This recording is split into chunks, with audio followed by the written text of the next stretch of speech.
Next topic है हमारा distribution of cumulative profit और लॉसेज एंड रिजर्व। अब कम्युलेटिव प्रॉफिट और लॉसेज एंड रिजर्व का ट्रीटमेंट आपने एडमिशन ऑफ पार्टनर के केस में भी देखा होगा, लेकिन इसमें थोड़ा सा चेंज है। क्या चेंज है? इसमें हम क्या करेंगे, 3 तरीके से डिस्ट्रीब्यूशन करेंगे कम्युलेटिव प्रॉफिट, लॉसेज और रिजर्व की। ठीक है, और होता क्या है प्रॉफिट रिजर्व, ये तो आपको पता ही होगा, मुझे पता है कि आपको मालूम ही है, बिकॉज आप पहले 3-4 चैप्टर करके आए हो। अब हम सीधा ट्रीटमेंट समझेंगे जो रिटायरमेंट में करना है हमने। ओके, अगर किसी स्टूडेंट को नहीं पता तो प्लीज़ आप मीनिंग चेक करने के लिए प्रीवियस चैप्टर का वीडियो देख सकते हो, एडमिशन ऑफ पार्टनर का, मैं आई बटन में उसका लिंक दे दूंगा। ओके, अब अकाउंटिंग ट्रीटमेंट कौन कौन से हैं? पहला ट्रीटमेंट है when full amount of reserve and cumulative profit is distributed, और दूसरा है हमारे पास when retiring partner share is only transferred from reserve and profits. जो भी रिटायरिंग पार्टनर का शेयर बनता है, ट्रांसफर कहाँ से करना है? रिजर्व एंड प्रॉफिट से करना है। तीसरा केस है when retiring partner share is given to him without changing the balance sheet of reserve and profit, mean balance sheet में रिजर्व एंड प्रॉफिट चेंज नहीं करने हैं। ठीक है, पहले केस में तो सिंपली आपने जितने भी रिजर्व एंड सरप्लसेस आपके पास है वो सारे के सारे ऑल पार्टनर्स को in old profit share ratio में डिस्ट्रीब्यूट कर दोगे। ठीक है, जैसे कि क्या क्या रिजर्व हो सकता है आपके पास, मैं आपको जनरली डाल के बता देता हूँ। Profit and loss account debit, general reserve account debit, reserve fund account debit, contingency reserve account debit, workman compensation fund account debit to all partners capital account. Old profit share ratio में हम ये distribute करेंगे। Okay, एक हमारा investment fluctuation reserve भी होता है, वो भी डेबिट कर लेना। ठीक है, लेकिन वर्कमैन कंपनसेशन और इन्वेस्टमेंट फ्लक्चुएशन की थोड़ी सी कैलकुलेशन होती है, वो भी हम आगे समझ लेंगे। ओके,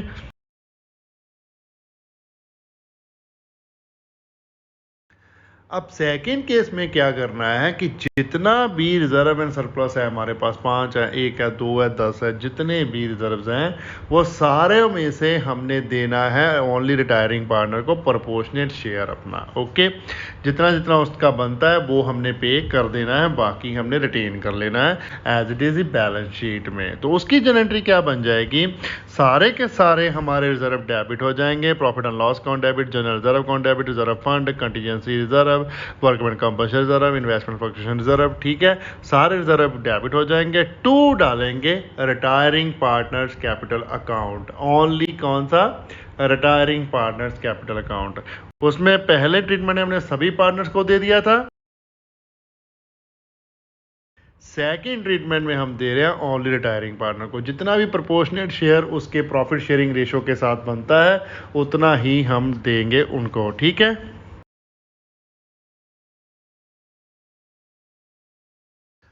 और थर्ड केस में तो हमने रिजर्व एंड सरप्लसेस को छेड़ना ही नहीं है, टोटल लगाना है। रिजर्व एंड सरप्लसेस का जितना भी टोटल अमाउंट बनता है हमारा, सारे के सारे रिजर्व का टोटल लगा के उसका शेयर निकालना है जितना रिटायरिंग पार्टनर का प्रॉफिट शेयर है। ठीक है, प्रॉफिट शेयर से मल्टीप्लाई करके रिटायरिंग पार्टनर का शेयर निकाल दोगे, वो हम देंगे कहाँ से? ओल्ड पार्टनर, जहाँ फिर कंटिन्यूइंग पार्टनर्स कैपिटल अकाउंट से वो हम पे करेंगे to retiring partner in caring rate.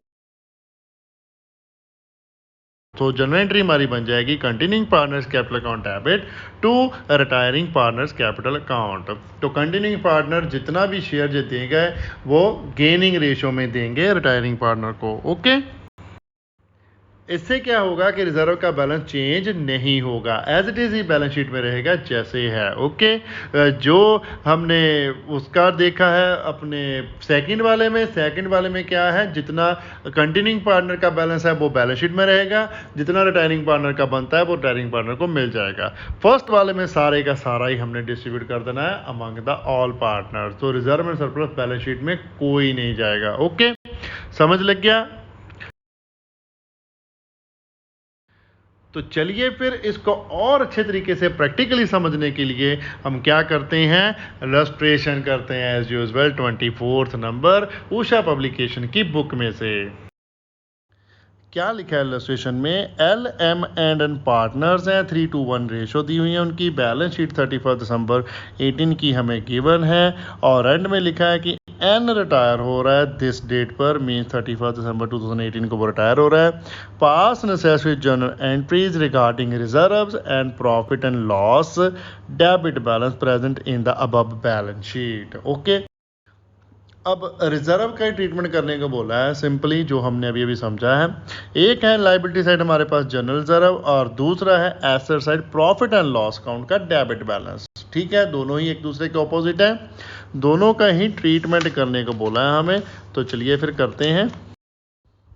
अब इस क्वेश्चन में स्पेसिफिकली हमें ऐसा कुछ नहीं बोला कि आपने ओनली रिटायरिंग पार्टनर को देना है या फिर आपने रिजर्व रिटेन करने हैं, जस्ट एडजस्टमेंट एंट्री डालनी है, ऐसा कुछ भी नहीं बोला।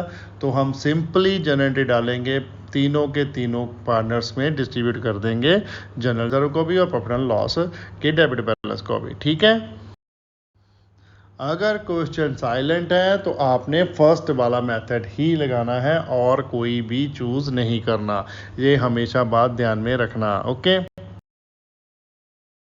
तो चलिए जर्नल का फॉर्मेट ड्रॉ कर लीजिए। पहले डिस्ट्रीब्यूट करते हैं जनरल रिजर्व, तो जनरल रिजर्व अकाउंट डेबिट कर दीजिए, 2 कीजिए L capital, M's capital, 2 N capital. ठीक है, तीनों के कैपिटल अकाउंट को कर देंगे हम क्रेडिट। ओके, जनरल रिजर्व का बैलेंस है हमारे पास 5000, एल का शेयर आ जाएगा 5000 मल्टीप्लाई बाय 3 डिवाइडेड बाय 6 किया तो ये निकला 2500 और एम का आ जाएगा 5000 मल्टीप्लाई बाय 2 डिवाइडेड बाय 6 किया तो ये निकला 1666.666। तो इसको कर दीजिए 67। ओके, सेम वे एन का कैलकुलेट कर लेते हैं। एन का है 5000 मल्टीप्लाई बाय 1 डिवाइडेड बाय 6 किया तो ये निकला 833। ओके, राउंडिंग ऑफ में लिखना है आपने, पॉइंट्स में नहीं लिखना। तो नरेशन आ जाएगी इसकी, being general reserve transfer to partners capital account in profit sharing ratio. अब सेम ही ट्रीटमेंट हम प्रॉफिट एंड लॉस अकाउंट का करेंगे, लेकिन उसका है डेबिट बैलेंस, तो वो हम करेंगे क्रेडिट, कैपिटल अकाउंट को करेंगे डेबिट, ऑपोजिट एंट्री आ जाएगी। ठीक है, अगर डेबिट खत्म करना हो तो उसे क्रेडिट करना पड़ता है, तभी प्लस माइनस होगा तो तभी जीरो आएगा ना। Debit mean plus, credit mean minus, plus minus किया तो जीरो आ गया। ठीक है, ओके, तो इसलिए इसको हम करेंगे क्रेडिट। तो क्या जनरेटरी बन जाएगी, L's capital account debit, M's capital account debit, N's capital account debit to profit and loss account. 2000 हमें दिया हुआ है बैलेंस, तो एल का शेयर निकल जाएगा 2000 मल्टीप्लाई बाय 3 डिवाइडेड बाय 6 किया तो 1000 और एम्स का शेयर निकल जाएगा 2000 मल्टीप्लाई बाय 2 डिवाइडेड बाय 6 किया तो 667। राउंड ऑफ कर लीजिए। सेम वे एन का निकल जाएगा 2000 मल्टीप्लाई बाय 1 डिवाइडेड बाय 6 किया तो 333। ओके, सिंपल सा ही है, कुछ ज़्यादा कॉम्प्लिकेटेड तो है नहीं। ओके, तो चलिए इसकी नरेशन लिख देते हैं, being loss debited to partners capital account in the profit sharing ratio. Same way next topic हमारे पास है treatment of losses and deferred expenses. जैसे मैंने 24th में लॉसेज का तो ट्रीटमेंट आपको बता दिया, सिंपल वाला। फर्स्ट स्टेप तो वही है, सिंपली आप सभी पार्टनर्स की कैपिटल को डेबिट करोगे और लॉसेज के अकाउंट को कर दोगे क्रेडिट। ओके, सेकेंड मेथड में क्या है, जैसे हमने रिजर्व एंड सरप्लसेस को किया है वैसे ही सेम लॉसेस का भी ट्रीटमेंट होगा। सेकेंड मेथड में क्या है, when losses and deferred expenses are written off with retiring partner shares only, means जितना रिटायरिंग पार्टनर का शेयर बनता है उतना ही उससे लेना है। तो उसकी जनरेटरी क्या बन जाएगी, retiring partners capital account debit to deferred expenses account to profit and loss account. चाहे डेफर्ड एक्सपेंसेस अकाउंट कोई भी हो एक्सपेंडिचर या फिर प्रॉफिट एंड लॉस अकाउंट हो, वो सारे का शेयर ओनली किसका देना है, रिटायरिंग पार्टनर का शेयर उनको देना है ओनली। ओके, सेम वे जैसे हमने प्रॉफिट एंड रिजर्व का ट्रीटमेंट किया था, same way when losses account are not close वाला ट्रीटमेंट करेंगे। मींस लॉसेज के जो भी अकाउंट्स हैं उनको क्लोज नहीं करना है, हमने सिंपली एक एडजस्टमेंट एंट्री डालनी है,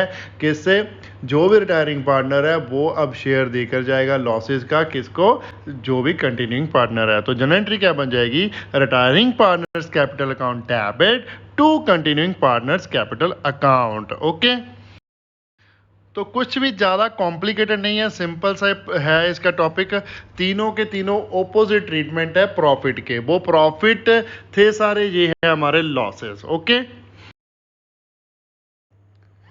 तो चलिए आगे कर लेते हैं इलस्ट्रेशन नंबर 25, जिसमें लिखा है ए बी सी पार्टनर है, 3:1 रेशो है उनकी। बी ने डिसाइड किया कि वो रिटायर हो जाएगा फर्म से, और सेम डेट पे बुक शो कर रही है प्रॉफिट एंड लॉस अकाउंट में क्रेडिट बैलेंस 24,000 का, रिजर्व फंड है 12,000 के, एंड डेफर्ड एडवर्टाइजमेंट अकाउंट का बैलेंस दिया हुआ है 3,000। ओके, और आपको बोला है pass necessary journal entries in the books of firm when, पहला केस है हमारे पास अकाउंट प्रॉफिट और losses account are to be close. पहले केस में हमने लॉसेज और प्रॉफिट के अकाउंट को करना क्या है, क्लोज करना है। ठीक है, तो उसकी तो सिंपल जनरल एंट्री बनेगी। तो चलिए पहला केस सॉल्व कर लेते हैं। जर्नल का फॉर्मेट ड्रॉ कर लीजिए, डेट में लिख दीजिए केस ए, और प्रॉफिट एंड लॉस अकाउंट का क्रेडिट बैलेंस है और रिजर्व फंड का क्रेडिट बैलेंस है, उसके दोनों की एंट्री डेबिट डाल के कर देंगे, और डेफर एडवर्टाइजमेंट अकाउंट को हम ऑपोजिट एंट्री डाल देंगे। ओके,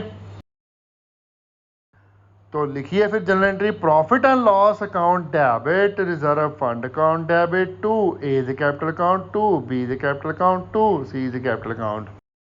तो प्रॉफिट एंड लॉस अकाउंट का बैलेंस दिया हुआ हमारे पास क्रेडिट 24,000, तो लिख दीजिए डेबिट कॉलम में, और रिजर्व फंड का दिया हुआ है 12,000। टोटल लगा के दोनों का ये बन गया 36,000, ये हम डिवाइड कर देंगे ए बी सी के बीच। ओके, रेशो हमारे पास 3:1 की। सो ए का शेयर आ जाएगा 36,000 मल्टीप्लाई बाय 3 डिवाइडेड बाय 6 किया तो ये निकला 18,000। बी का आ जाएगा 36,000 मल्टीप्लाई बाय 2 डिवाइडेड बाय 6 किया तो ये निकला 12,000। और सी का आ जाएगा 36,000 मल्टीप्लाई 1 डिवाइडेड बाय 6 किया तो 6,000। ओके, तो ये सभी के शेयर निकल गए, और इसकी नरेशन लिख देंगे, being reserve funds and profit and loss account transfer to all partners in old ratio 3:1। Okay, same way इसी केस की हम सेकंड जनरल डालेंगे, जिसमें डेफर्ड एडवर्टाइजमेंट एक्सपेंसेस हमें दिए हुए हैं, अकाउंट का बैलेंस कितना 3,000, तो वो भी हम डिस्ट्रीब्यूट कर देंगे मंग ए बी सी। तो लिखिए journal entry, A is capital account debit, B is capital account debit, C is capital account debit to deferred advertisement account। 3,000 है बैलेंस डेफर्ड एडवर्टाइजमेंट अकाउंट का। ए का शेयर आ जाएगा 3,000 मल्टीप्लाई बाय 3 डिवाइडेड बाय 6 किया तो 1,500।